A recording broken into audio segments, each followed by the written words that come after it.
Alison here. Welcome back to Words and Pictures for a few minutes of fun.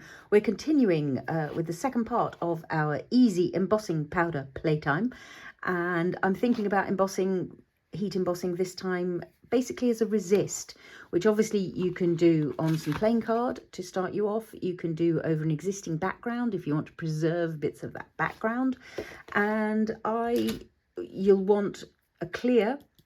Very often, if you're going over an existing background, the clear is the thing that's going to preserve that for you. But you can obviously use any of your embossing powders to create a resist. Paints and inks won't attach to the plastic.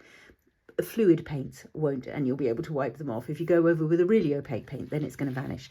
And I thought I'd do some of this with some texty stuff. So I've got one of my favourite Tim Holtz stamp sets, faded type, lots of lettering there. I've got some of my deep old favourites from Artistic Stamper, where I was on the design team right back at the beginning of my creative journey. Gorgeous kind of random scripts, and you don't have to create a stamp resist, you can create a stencil resist. So I've also got that. Let's start with a bit of stamping, and because this is going to be about preserving these distress paint backgrounds, I'm going to go with clear embossing powder, and for once I'm actually going to use embossing ink because that's the way to stay completely clear. So I think I might stamp this one here, which is a wonderful kind of cursive, really ancient cursive script, and I think in the past I've always just used it to add detail, which is why I've never got around to removing the sticky back mount on it. So this, once it's gone, will allow this to cling to a cling mount. So I'm going to peel this away, get rid of it, and we'll be good to stamp. My red rubber is now ready to cling to the background, and I'm going to ink it up. So I'm not going to press too firmly with this. As I mentioned last week, when you use an embossing ink pad, this is a very spongy foam. So if you press too hard, it's going to go down in between bits of the stamped image, and that will give you a very gloopy kind of a look. I'm going to go across here to preserve the nice turquoise up there. This obviously you're not going to be able to see until it's revealed by the resisting. You might get a little glimpse of kind of the light hitting the embossing powder once it's embossed. But one of the bits of magic about a clear resist is that you don't get to see it till things are out and about and ready and done. Yeah, I can smell the embossing ink. This is one of the other reasons I quite rarely use embossing ink. It's got this sort of sweet smell to it. Right, I'm going to go all the way over the top of that because I can't see where I need it. With my Ranger clear embossing powder. Any clear embossing powder will do. I've got others, and as soon as I do that, I can see, I don't know if I can get it at an angle in the light where you can too, that there is script present on that background. Let's clear emboss it and let's heat emboss it, and then hopefully you'll get a better look at that on there. I'm going to jump off camera to do this for once. I'll do a couple of ones where it's on camera, but clear is not the most interesting. Okay, I've done half the card, and I think you can probably see as it catches the light that there is some going on there. I'll do a little bit of musical embossing to finish it off so that you get to see that clear powder changing.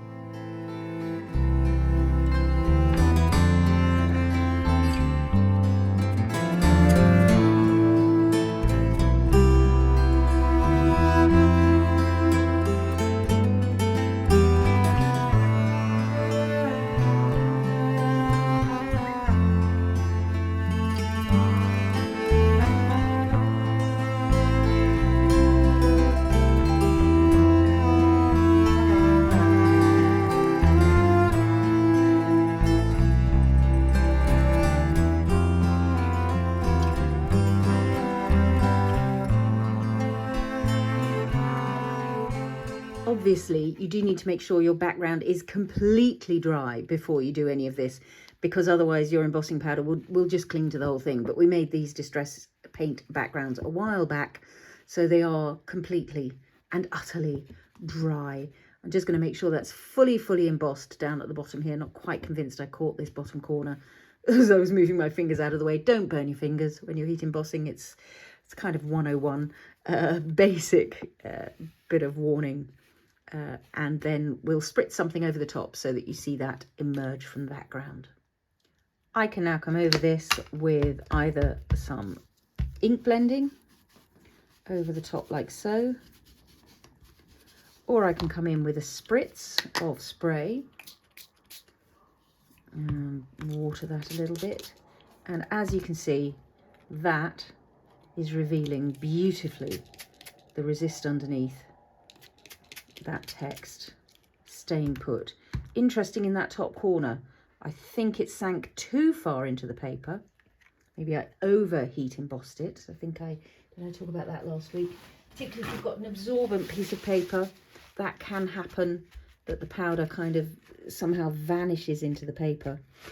But I've got a really good resist going on there in the middle, so I'm happy. That's the imperfection that I'm going to embrace on this particular piece. Oh, there's a little bit of resist going on in that corner, but down here it's just pure magic. So that distress paint background preserved behind the inkiness to let that text come through. Let's do a stenciled version. So with this, I might choose to stencil in something like a very light lost shadow and put clear over it, and then that's going to give me a sort of shading over the top of my piece. You can also absolutely, sorry, I've just realised I should give that a spritz of water. You can also use the embossing ink to go through, but I think I'm going to keep things sort of simple and greyish. So according to what colour I use, that's going to affect the look at the end, because, as we know, the embossing powder we're putting on is clear. So whatever colour we use beneath it will be the colour that shows through. So here's the lost shadow going on. We'll do a little bit of lost shadow at the top. Oh, I seem to have something on that. I think I used it maybe for picket fence, in fact. Oh, well, we could use picket fence. That's a white ink, so that should give us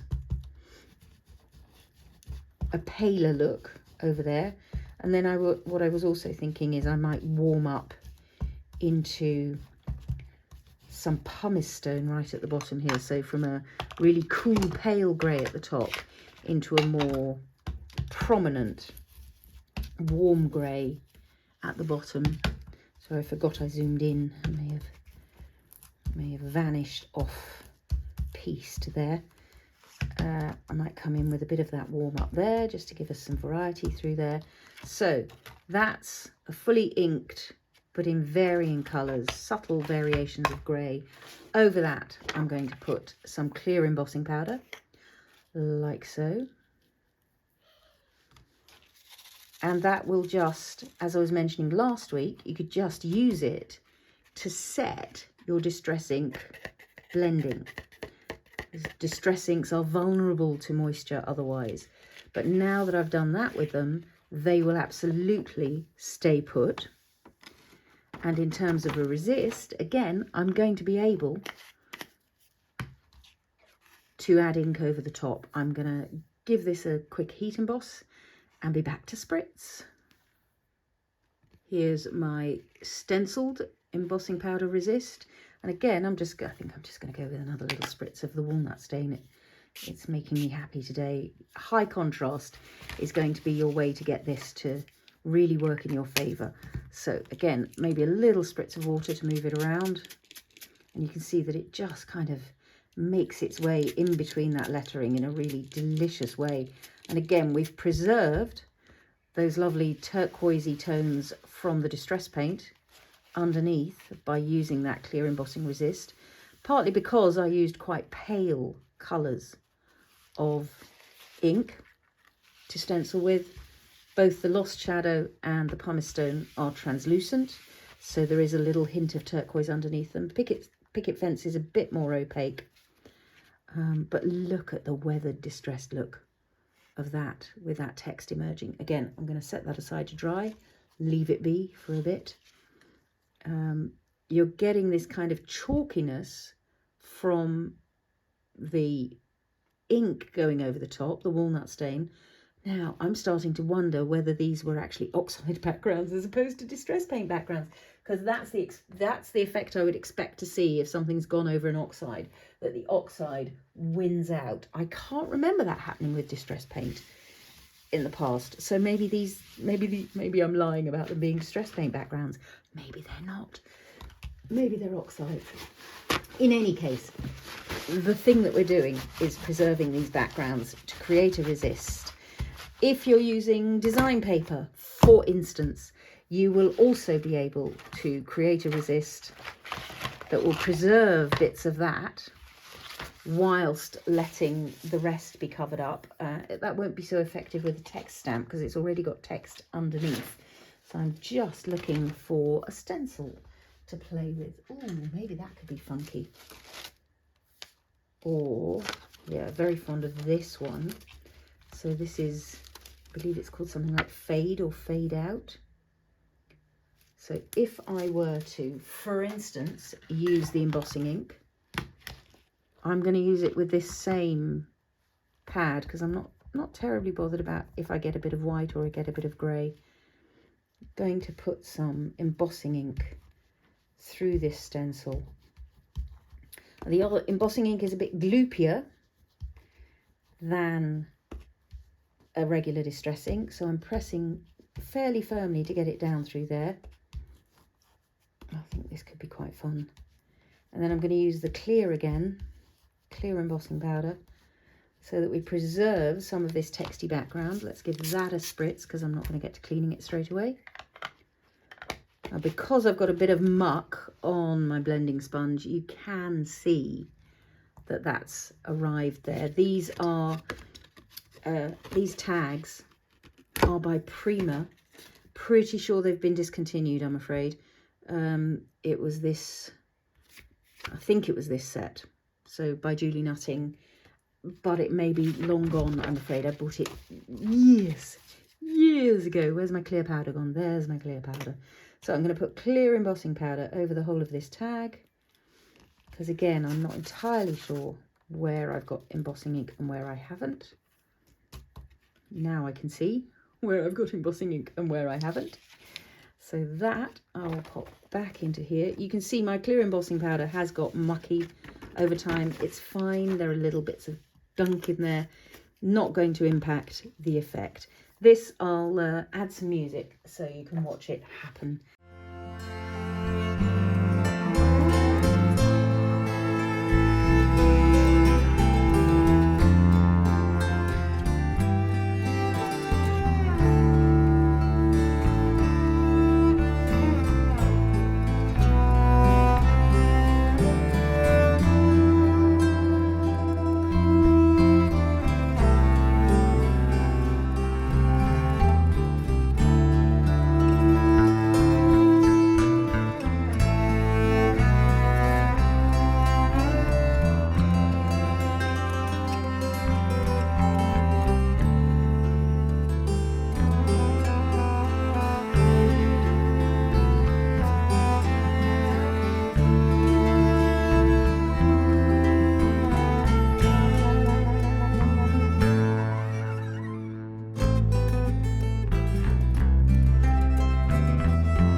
So hopefully again you could see that magic moment where suddenly you see that the powder has melted and there it is, it's fixed against that background, so that again if I come over it now with any inking, it should resist. So sometimes when you're going over like that, what you then need to do is just a little rub back with some cloth, excuse me, or even damp cloth, to just clean up the little bits in between. And again, if we spritz, you will obviously get a much more dramatic effect as that embossed powder resists the ink that's going down. Contrast is really your ally when you're working with resist, because that's the thing that's going to get you the variation, the difference that allows the embossing to really be impactful. And when I dry this off, I'll be picking up the ink off those little faded diamonds again. Let that dry into the paper behind, and at any time you'll be able to wipe off the ink from the resist and let that reveal happen for you. But I love the weathered look that you get. So I'm just showing you how that ink will continue to dab off the plastic whilst remaining behind. That's really cool. And you've got the little bits of text showing through in places. Again, setting aside to dry. Maybe we'll do just one or two more, because I do want to do some white embossing with you, because that really is one of my favourite things. So we've done a paint resist using, I think we did use these stamps actually, because I do love them for a paint resist. But obviously if you go onto blank card, that will preserve, with clear embossing powder you'll preserve white. I'm going to go full on white and use the Wow Opaque Bright White and just get myself some really good white resist. That means I can stamp in anything, because my powder in the end is opaque. So I'm going to use this one again because I do love it. Let's get this onto, I might have it across a couple of them actually. Let's go across the top of that one and the bottom of that one. That's going to be nice. So I'm now stamping in pumice stone, because I'm putting white powder over the top of it. That should be fine. It's gonna create a beautiful resist. Not sure how absorbent this paper is, so I'm going to try and get my powder on nice and quickly. Because if your paper is really absorbent, your ink will be dry before you get the paper on, before you get the powder on, and then it won't cling. But I hope that I was in time with that. Yes, there we go. There are places where that grey is showing through, but either that will be an imperfection that I embrace, or as this powder heats, it will become more opaque and more white, because as you can see at the moment, it's got a kind of almost yellowy tinge.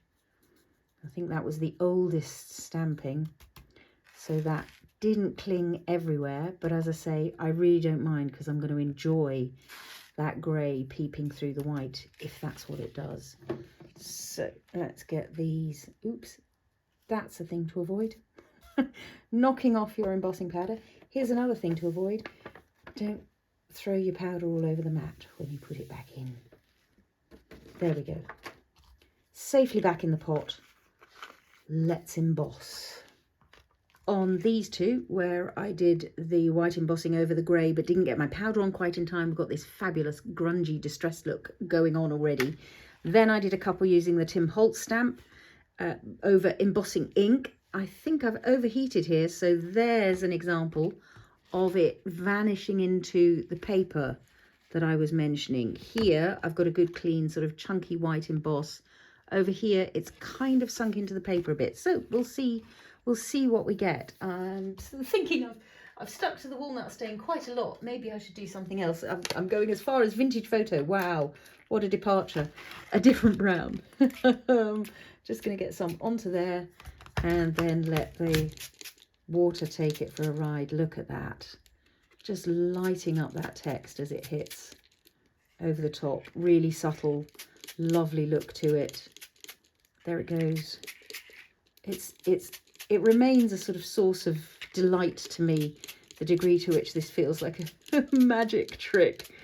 Into this, I'm vaguely tempted to put a little bit of Infusions embossing powder, Infusions pigment powder. Sorry, so obsessed with my embossing at the moment, because that would give us a variation of colour. Or I could do a spritz of the walnut stain to add a little bit of bit more depth in places. That's all good, all making me happy.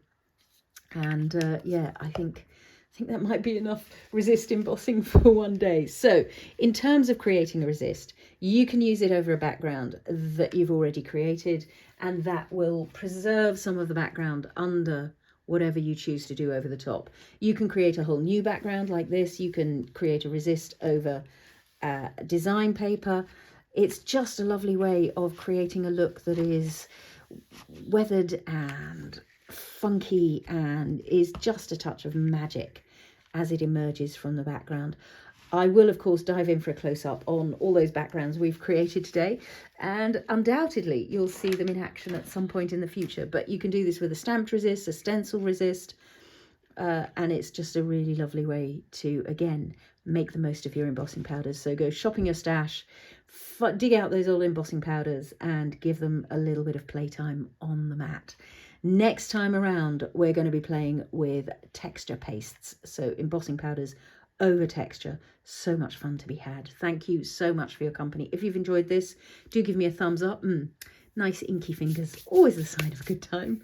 If you're not subscribed, we'd love to have your company on the channel. And if you see the promote button under the video and would care to help share this video with others, that would also be deeply appreciated. Thanks so much for your company, and happy crafting all.